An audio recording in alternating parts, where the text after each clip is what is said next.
our ultimate 2025 Springbok team, every Sunday with André Pretorius. Welcome back to the latest installment of our ultimate Springbok 15 selection for 2025, which is an important point. I'll get back to that just now.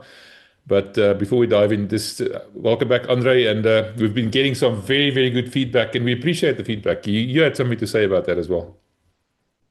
Hi, MW. Good to be back. Yes, we off air we were speaking about the comments and some arguments that were put forth, and I just wanted to mention there was I think it was a Mr. Siko Thomas and a user Steel, can't remember the exact username, but it was so refreshing to see people still having or being fans of players, and regardless of what's been said or which marks have been given, they fought for more points. They put forward great arguments, and they were very disappointed to see their player not at the number one spot. And I remember when I was younger, a lot younger, Pieter Hendricks was my favorite player, and he was an absolute hero of mine. And I was very fortunate to actually be coached by him at the Rand Afrikaans University. But there was nobody else better than Pieter Hendricks for me.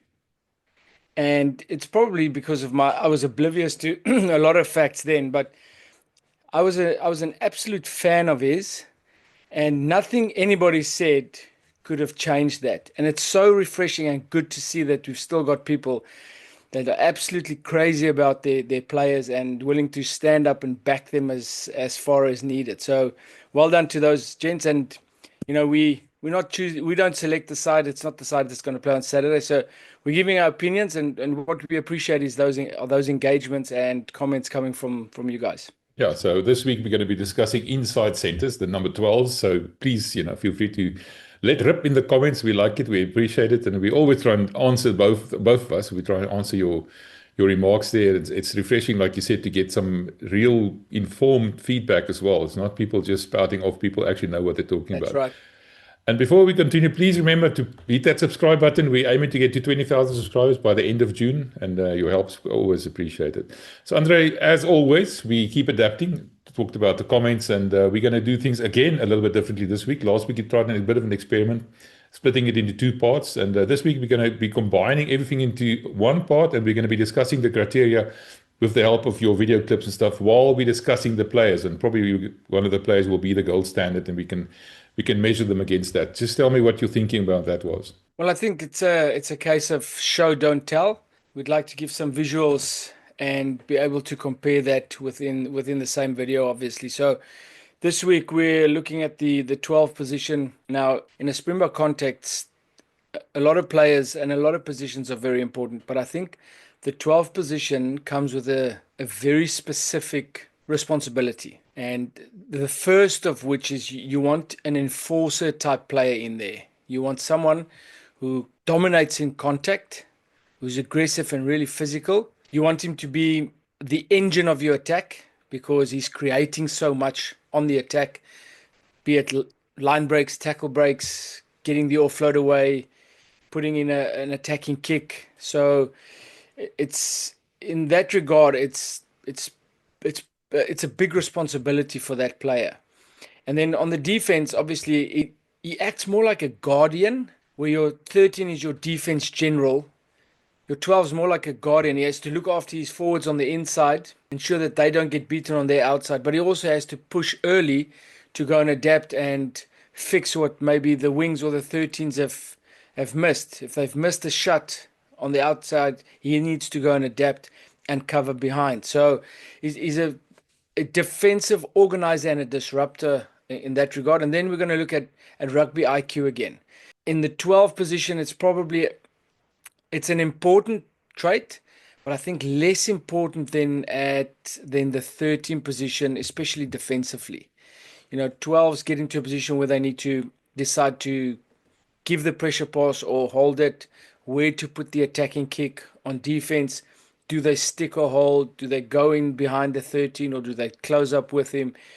In the contact situation, do they counter ruck or do they get out and become part of the line?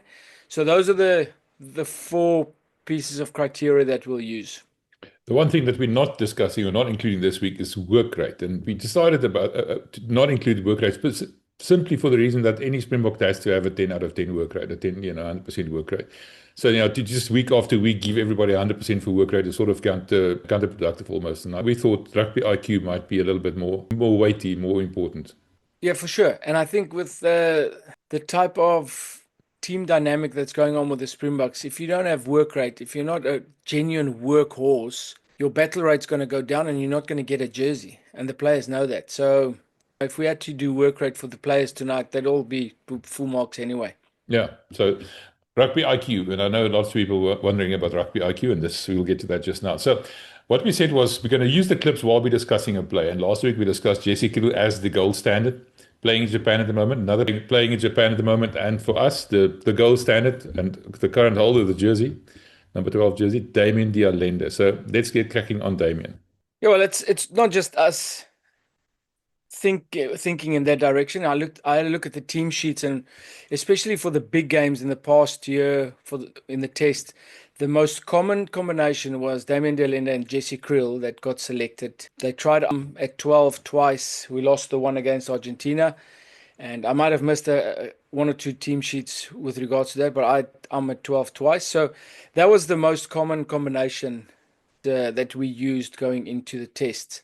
And I think if we look at Damien, he kind of embodies what we want a 12 to be like in a Springbok jersey. So let's get into the clips. Okay, Mbia, so this is the test last year against England. Now, England were working really hard for a win in that test series, in their autumn test series. So this game was on a knife's edge most of the game. And there's a couple of clips here from de Allende, who ultimately decided he was going to win the test for us with one of his dominant ball carries. But before we get there, just have a look at the way he distributes the ball. I think he's a very underestimated attacker. He's got slick hands. He's got great pressure passing, makes good decisions. And it's remarkable how many of his passes, and when he gets involved in the attack, leads to tries.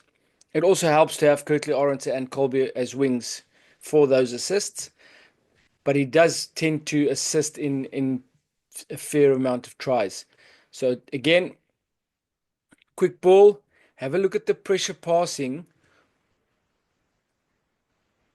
decision making, and then obviously that leads to that try. Now if we go back, it seems like an easy thing to do. Look at how he checks his step not to take that space, and then put the ball out in front to Fassi running onto it and then assisting into that try. Like I said, he makes it look very easy, but if you look at this in real time, the amount of pressure he gets put under and the accuracy of the pass, that's quite impressive. The next one we're going to have a look at is also part of the attacking category, and especially when you have big ball runners, people tend to migrate there because they know they need to put bodies in front of him.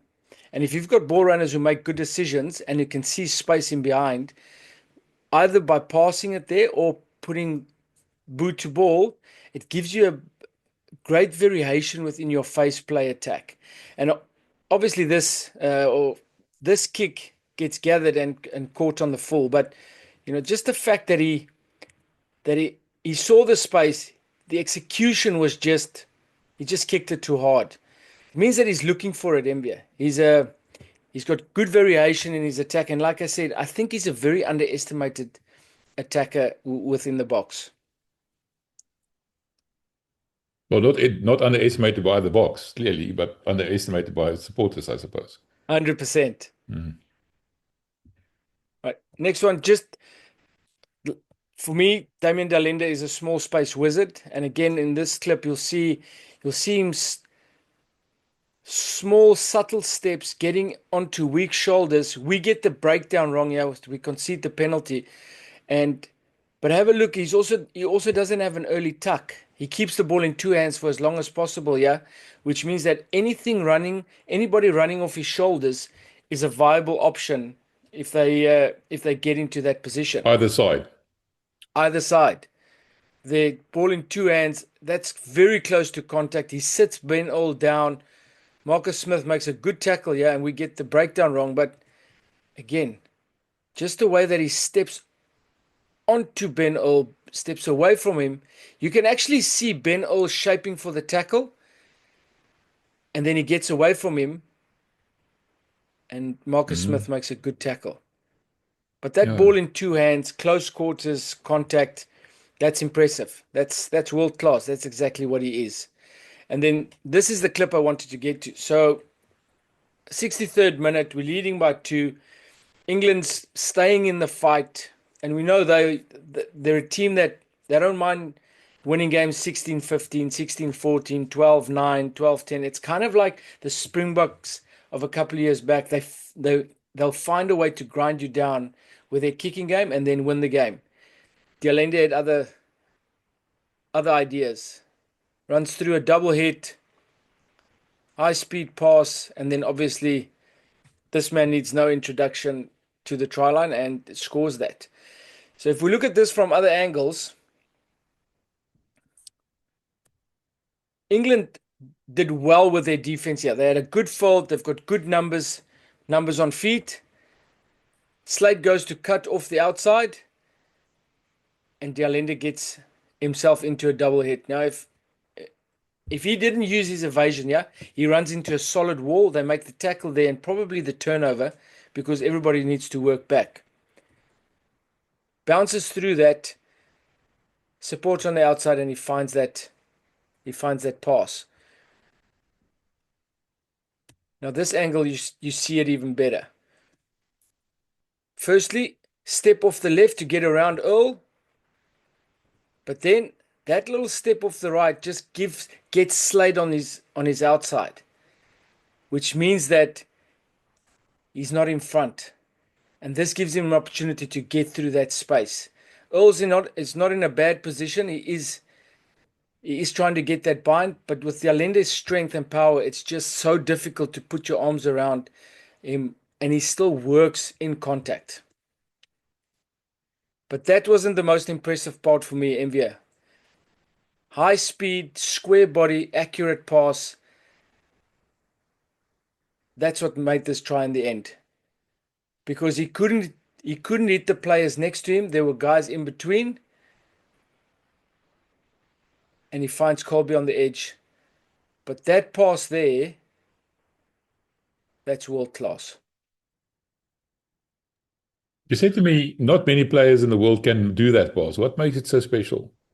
I think the big thing is, if you want to get power behind your passing, you got to kind of, it's like a golf swing. You got to get your hip through it. So you want to rotate and get behind the ball. And if you look at what he does there, he keeps everything square and he passes across his body by staying square. Now, to say that not a lot of players in the world can do that is probably a bit of, it's not 100% true, but you don't see it a lot. Put it that way.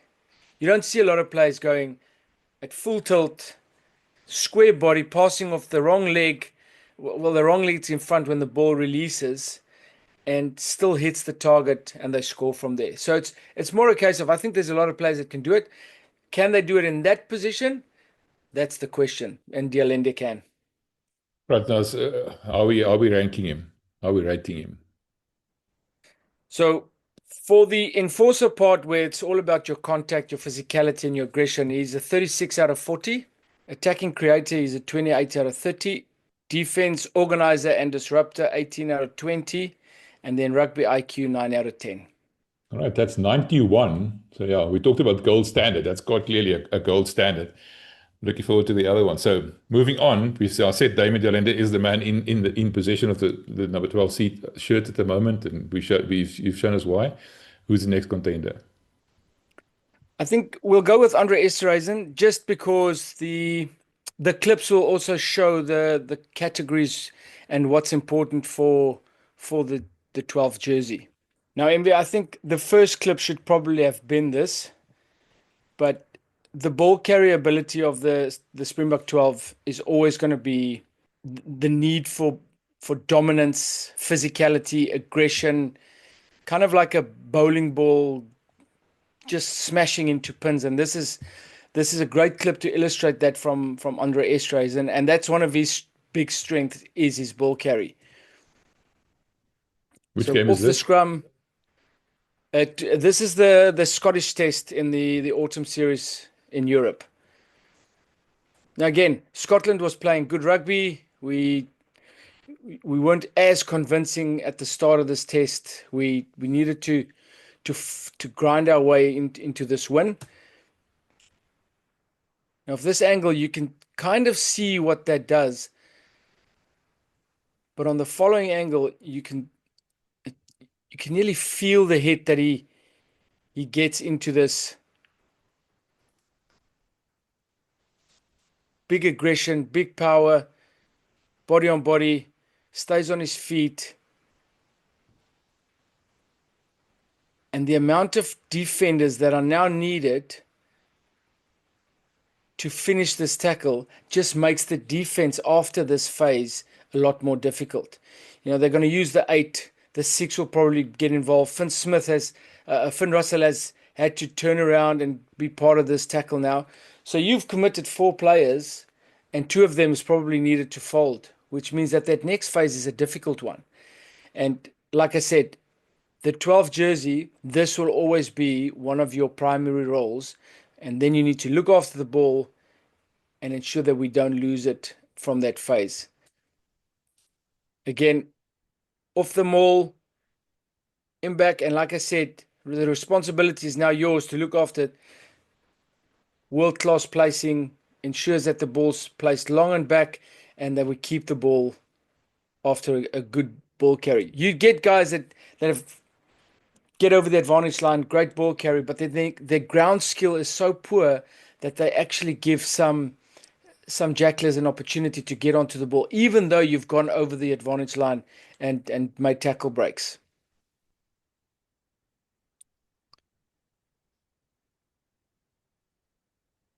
Again, over the advantage line, quick ball, and you're right into the heart of their defense. Now, there is some people, some critics feel that in these situations, he should be looking for the offload for these guys. He goes to ground easily. And I think what happens here, they get him right on the ankles. Otherwise, he probably scores this. But this is going to be part of the reason why his attack mark will be lower than de Allende's, and also his rugby IQ. There's nothing wrong. André Esterhuizen is a fantastic rugby player. I think he creates a lot more than he's actually using. This is a good example of that. Before just setting up the ruck, try and keep that ball available. You are going to dominate most of the contact situations you get into. Make use of those advantages. André, just roll back a little bit, and if you don't mind, just watch what Finn Russell is doing to look on your arm there. Isn't that illegal? Well, he is just standing his ground. He's not really he's not punching into him. He's not taking the space. Lukhanyo should have altered his course there, I think. But it is a way to just make him late for that breakdown. And if you had a better body position, they'll probably get onto that ball. But again, I think these situations, André Esterhuizen is he's gonna find himself in a lot of these, and we need to see that ball get passed to the inside, keep it available, don't set rucks, make defenses chase.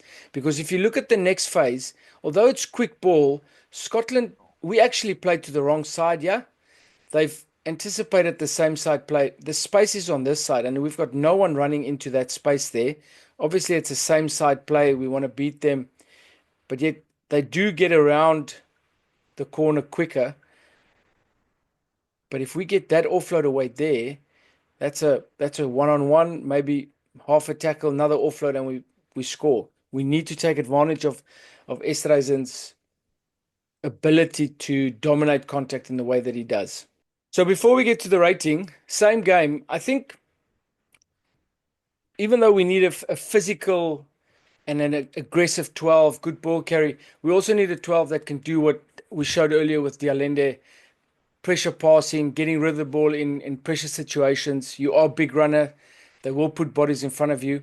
And these are two examples where André Esterhuizen gets rid of the ball. One leads to a try and the other one just into a wide phase attack. But so slick on the ball. Also, very underestimated in the way that he can attack. And he's got better hands than I think some critics give him credit for. Typical play off a maul, ball goes to 12, out the back to 10 with a cross kick. But the pressure that he gets and the way he releases the ball perfectly to Pollard is what makes this try. There's the pressure, ball, so much time. And Mapimpi will always score that. Next one is pretty similar. It's one of those phase plays where they hit the 12 first, 10 goes out the back. Again, lots of pressure, so slick, and we get into the wide channel over the advantage line. Now again, Mbia, he makes it look so easy. Was basically in and out. Ball almost didn't touch his hands. And it's into the running course of Pollard. He doesn't need to stop to take that ball, which might slow your attack down. Okay, so now for the rating. Contact dominance. He is bigger and he is more aggressive, and that's why I gave him 1 point more than de Allende. I gave him 37 out of 40. On the attacking creator, he creates a lot. I think he needs to take more advantage of those opportunities he's creating. So he's at 25 out of 30. On the defense, pretty similar, 18 out of 20. And then rugby IQ, 8 out of 10. Okay, so he's at an 88. Yeah, which I think bears out to what we've been seeing for a bit now. All right, interesting. Next up. Okay, so I thought for the next one we'll call him a newbie. He's not a Springbok yet. I'm pretty certain he'll wear a Springbok jersey somewhere. Ethan Hooker, very versatile. The more I look at him, the more I feel more compelled to say that I think he's probably more suited on the outside 13 wing maybe. He's got great aerial skills, but the Sharks feel that he's going to be a great 12 one day, and they stick into that preference, even though that sometimes he plays out of position. I think especially when Esterhuizen's not injured, you need that bulk in the midfield, that's for sure. So got a couple of clips on Ethan as well, and we'll run through these quickly just to give you an idea of the type of player he is. This is a ball carry clip. Have a look at the tackle fight that he presents after he gets tackled. Doesn't go down, keeps working, quick ball, and the defense on the back foot. Next one. Again, wide channel ball carry. So the reason I put that in MB, it's a lot different to running into structured defense, double shoulders. Wide channel defense is a bit different to that midfield wall that the guys are running into. And the way Hooker goes into this contact, you can see contact is not a problem for him. I mean, he's 100 Ks. I think he's 193. So he's not a small man, but he uses it very, very well and gets over the gain line. Good leg drive, and the ball's available. Good appreciation of defense principles. He's got the ability to shut down wide plays by shooting out and cutting off passes, like in this clip.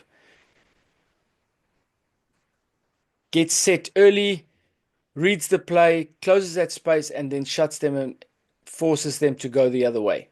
And then before we get to a clip where we'll show a bit of a recycling error from Ethan, we've seen this clip a lot, but his aerial ability is remarkable. And it's something that the Sharks have used very well with Ethan. And the Sharks score from this, but it's due to the way that he gets up in the air and wins the aerial battle. The infamous Moody. You know, That's yeah. that's correct. Now, that's a and I've been thinking about this one on Moody. I think he's been trying to maybe work on that AFL catch instead of catching on your chest to catch it above your head, which is it's a great skill to have, but then you've got to ensure that your snap and your trap is early enough. But what I like about what Ethan does is he doesn't jump to the side of Moody. They both go into the space for the ball, both very good in the air. Obviously, Moody is fantastic. He's probably one of the best in the world. But the fact that Ethan gets up in the air, body in front of body, wins the battle, that just gives you that option as well when he's playing and you know you've got an aerial skill specialist. And then just on the last one, talk about a picture you don't want to see with your 12 and 13 is them defending on the same side, especially if you've got a small blind. And this is one of those situations. Wide channel tackle by Juries. And there we go. Both centers. So what needs to happen now is one of them needs to recycle to the opposite side of the field so that you've got speed on either side. They both stay on this side. And although it doesn't look like it's a mistake at the moment, again, both still on this side. But when you look up, these boys have only got 3 guys on the blind. They've got 1, 2, 3, 4, 5. One of them is a loose forward walking back. He's not an attacking option. And if you look on the other side, if they get this ball away, you've got 3 guys that Mapimpi needs to cover. And if you had Hooker or Jorenzo on that side, they cover this with ease. Luckily, Zebra butchered this and they didn't take advantage of it. But that's the fine margins it is. And you think 12 and 13 defending on this side, it's not going to make much of a difference. Phase later, you might be in trouble on the other side. So before we get to the rating, fantastic player. I'm not convinced at the moment. I think he's a good talent. And I'm saying not convinced about the 12 jersey. It's mainly because of how the Springboks use the 12 jersey. And I don't think he's the way that he plays and makes him a good player is suited to that role. But on contact dominance, 32 out of 40. Attacking creator in the midfield, 23 out of 30. Defense organizer and disruptor, 16 out of 20. And then for rugby IQ, 7 out of 10. No, we're starting to slow back a bit. Yeah, you can clearly see he's an exciting talent, but he's not ready yet. Not for the big time. It's going to take a bit of time to get there, I think. I like the way you put that. He's not ready yet. He's a good player. He's a fantastic player. I also think in that particular game there were 2 or 3 instances where he got a catch and pass skill. He made some catch and pass skill errors, putting a ball behind players with a launch. Before exit, he dropped the ball. So I agree. He's probably not ready yet, but he's going to wear a Springbok jersey one day. Right, so the next one up, when we discussed fullbacks, we had him at fullback, but we said very clearly that we see him as a centre, as a 12 centre. And that's probably one of the most talented players in the Springbok side at the moment, Damien Willemse. What did you learn from him, of him? Well, that is as strong of a contender for the 12 jersey as he is for a couple of other jerseys in the Springbok side. And he's one of those players that is just too good to ignore. He can create something out of nothing. His physicality and rugby IQ is way up there with the best. And then obviously the X factor that he brings in any position he plays. That's why I think it'll be good to have him closer to the ball. I wanted to ask you before we continue, just one last thing. You played Springbok flyhalf, and you had to work very closely with inside centers. What would you have said is in the ideal inside center? Communication for me.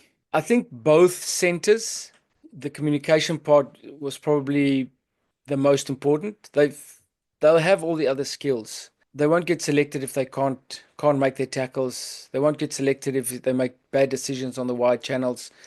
But the one thing that goes unnoticed sometimes, and it's the 10 that feels it, it's if 12 and 13 is a silent movie on the outside of you. They can be your eyes. If you only have to look at 2 of the 5 things that could possibly be on, and they can be your eyes for the rest, I think you'll be able to take a lot more opportunities that other teams would miss. And once the 12 and 13 starts understanding that, and once they start understanding that when they do communicate, they actually get the ball, it's sometimes difficult to get them to shut up. But I prefer that. I prefer them giving me information and I can make the decision rather than me going, all right, let's do this. Hopefully it's the right one, because I couldn't see there, but the rest of the stuff's closed. And I used to have a talk with Doppies Lagransi when he was playing 12, when he just started out. Very humble guy, one of the best 12s I played with. And at training, he'd used to go, we'd get around the corner, second or third phase, depending if he was in the launch or not. And then instead of giving me a call, he'd go, Wat doen ons? Wat doen ons? And I used to stop training and I'd say, Doppies, the fact that you asked me twice now, what are we doing? You could have given me 2 options. And it changed the way he thought about it. And Doppies was fantastic when it came to giving eyes to the outside. So for me, it was communication. It was giving the 10 options. And, well, we won 2 World Cups with 2 10s next to each other. So a 10 will know what he wants, and that's probably why. Right, so with Damien, contact dominance 36 out of 40. He's way up there with de Allende. Attacking creator, I couldn't give him 30. I had him on 30 out of 30, but I gave him 29 out of 30, purely for the fact that he can create so much. And then on the defense organizer and disruptor, 17 out of 20, and then rugby IQ, 9 out of 10. So he's a 91. That's on par with Damian de Allende. So we're going to have a Damian either way. The one spelled with an E and the other one spelled with an A. Yeah. How would you pick between those two? Is it horses for courses? What's the difference? I mean, we saw clearly the difference between André Esterhuizen and Damien de Allende. What's the difference between Damien de Allende and Damien Willemse, maybe? I think with Rassie, you have to ask, what does the bench look like? Do you go 7-1 and Damien can cover 10, he can cover 15, you can play in various different positions. Who's playing 13? I think it's going to be a case of, like you said, horses for courses, and the makeup of the team will also have a big bearing on who plays. That's where the value of a utility player, a player who can play more than one position. Like we said, when we discussed fullbacks, he can play fullback, he can play 12, and he can play 10. And he can probably play 13 as well, and he can play wing for that matter. He can play everywhere, probably not scrum off. But I mean, that is the one single player that you mentioned. When the bomb squad starts, being put together, having a player of that utility is that value is immense. Yes, and the other thing with Willemse maturing into his roles, I think his leadership qualities is also very well founded now. It's something that's important for the team. His confidence shines through the team. Those X factor players are going to get some things wrong at some point. It's going to happen. Sometimes it's rocks and diamonds, but I think Damien is an integral part of this team for various different reasons. And will be for a very long time. Next one up we're going to be talking about is Handré Pollard, and he's not really a 12, but he's going to have to play 12, looks like, at some stage, somewhere, to accommodate maybe moving Sasha to 10 and the like. So how would you rate André as not an out-and-out 12, but, a 12 when needed? Yeah, I think the biggest difference for me when I thought of Handré 12 was the defense part. Defending in the backfield versus defending up in phase is two very different things. So that's the one thing I think would be something to get used to. Although, Handré's rugby IQ is also a very high 9 out of 10 for me. I don't think it's going to take him long, but it does take getting used to. changing your defensive positioning. On the contact dominance, 34 out of 40, attacking creator. I think he can create a lot. Does he have the out and out power of Esterhuizen and the feet of de Allende? He's probably a bit of a more geared towards Esterhuizen, less feet, more power. So for me, he's a 26 out of 30, 17 out of 20 for the defense, and then, like I said, 9 out of 10 for rugby IQ. That's an 86. Now, this is also quite important. You mentioned, we talked about you being the fly-off and you now being a center. Him moving to center, to inside center, to allow for Sasha to come onto the field, for example. What would change in his approach? Like you just said, he has to adjust and do everything else. What would be different? What difference is there in the mindset between a 10 and a 12? Just very briefly. He'll look at different things than what he would have if he had to play 10. 10 might be fixated on the ruck defense. Are they quite narrow? But he can have a look at the corner, or look at the kick space, or look at the side where they can play, while the 10's looking if the ball's available. If the ball is slow, you call your forwards around, give the ball to the forwards. If the ball's fast, you want to play on top of them, you want the ball quick. And once you realize that that ball's quick, you should have scanned and given him a play. You want the skip, you want the out the back, you want the bridges on, or you just want it short, there's nothing on, just rhino, bulldoze it in. He needs to be, because what that does is it makes your 10 more assertive with his lines. And if I'm hearing rhino, let's say the call's rhino for the 12 just to track it up. There's nothing on, their fold was good, the ball was slow. Then I don't want to do my part. I don't want to just send him into this ambush. I want to try and fix something, have a run catch instead of catch run, play him with, and not try and get him into double heads, but getting onto weak shoulders in that wall. And if he gives me an option, if he gives it to me early, I can try and manipulate defenders and shape the defense in such a way where he's running onto weak shoulders. Whereas if he's not giving me any information and I play him way too early, they just pounce on him, double hit, and we've got a lot more work to keep that ball. Just thinking, why would you keep Pollard on as a 12?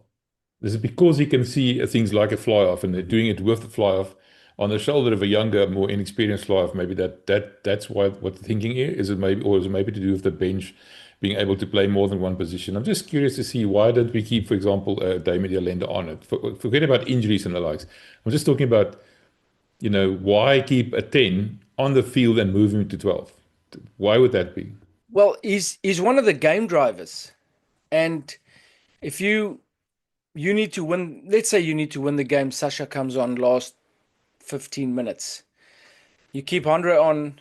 He's been in that game. He's felt a couple of things. He gets together with Sasha. Sasha's seen something from off pitch. Handré's felt something on pitch. They have a chat, and Handré will say, all you do is you ensure that we play on the right place on the field, and I'll look for the space, and you just listen to my voice. Listen to my voice, listen to Fassi or Willie Leroux if it's on the other side. And what that does is take the responsibilities and you delegate it to other parts of the team, and Sasha can focus on his own game, and he can look at creating something himself, getting people to run off him, making defenses stick to him and opening up space on the outside. So it's a case of assisting that 10 coming on, especially if it's an inexperienced younger 10, hasn't been on the field the whole game. You got the 10 on there. The advantage of that is he's been there, he's felt something. They get together, they can come up with some form of plan. Something I just picked up there when you were talking about it. You listen to me, you listen to Willie, you listen to Fassi, and you mentioned that they shout at each other, and it sounds like sometimes it sounds like a phone convention or something like that. The point is, don't the other team hear that as well, and they know what you're going to be doing? Well, they do, but it's they're also giving calls. They're also calling fold. They're also giving their defense system. And, if you're going to slow down to listen to their calls, you don't know what the call is and you don't know what it means. Mm-hmm. It's going to make you sluggish and you're going to be late on certain events. So they do hear it. And also teams get clever, they'll hear Pepsi and they'll know that's just the blindside play, but that's, you still need to defend it. Right, let's have a look at our ratings now. We started off with Damian de Allende, set the gold standard. He set the bar very high, 91 out of 100. In second place at the moment, in terms of the pecking order, is André Esterhuizen on 88. The young gun, the young upcoming centre, not quite there, not yet the full package. Ethan Hooker at 78. And then the Mr. Utility, the guy who can play anywhere and be brilliant at it, Damien Willemse with a 91. And then lastly, Handré Pollard, sort of a makeshift 12, but an important, part of the Springbok arsenal, the Springbok machinery being able to move to 12 at 86. And I think it's a very clear pecking order there, don't you think? I think so. And I think, the 78 for Hooker seems low. It's just, you put it really nice. It's just not there yet in terms of what's needed, in terms of the way the Springboks play. He's probably better than a 78. This is a difficult ranking system to try and get your pecking order the way you think about it. And the selections prior to, or in the tests past, shows where the pecking order lies as well. Just one thing, I know people are going to ask me, but we should talk about the combination of 12 and 13. It's not just a question of looking at Damien. You must also look at Damien in conjunction with who he's going to be playing with. But we will do that later on. At the end of the series, we'll be picking our entire Springbok side, and that's when we'll start discussing those combinations and the like. So people don't jump up and down just yet. We know the combinations are important, but we're going to get to that later. It's a good point, Demir. And if you look at the combinations that has been selected, de Allende was most of the games played with Jesse Kriel, and André Esterhuizen and Lucanio seem to be the combination that they pick if it wasn't de Allende or Kriel. Okay, as usual, we've got a bit of a dark horse. I didn't mention it in the beginning, but there is one, and it's not an unexpected one, but it's still a bit of a surprise, and let's hear it. I mentioned him last week, and I did a bit of digging, and apparently when he was playing for the Lions under 21, when they won the competition, he was playing 12, and it's Henko van Wyk. Yeah, again, does he have the physical attributes? Yes, he does. Does he have the skills and the likes? Yes, he does. Is he injury prone? Yes, he is. Isn't that a bit of a danger for a 12 to be a bit more injury prone than other players? It's the way he plays, Envia. It's definitely the way he plays. I think if we spoke about this last week, if he can find the reason for that, and I hope it's something like just not training smart, and he can pull down the volume and get himself into peak physical condition like he is, with putting his body through less stress and staying on the field for longer.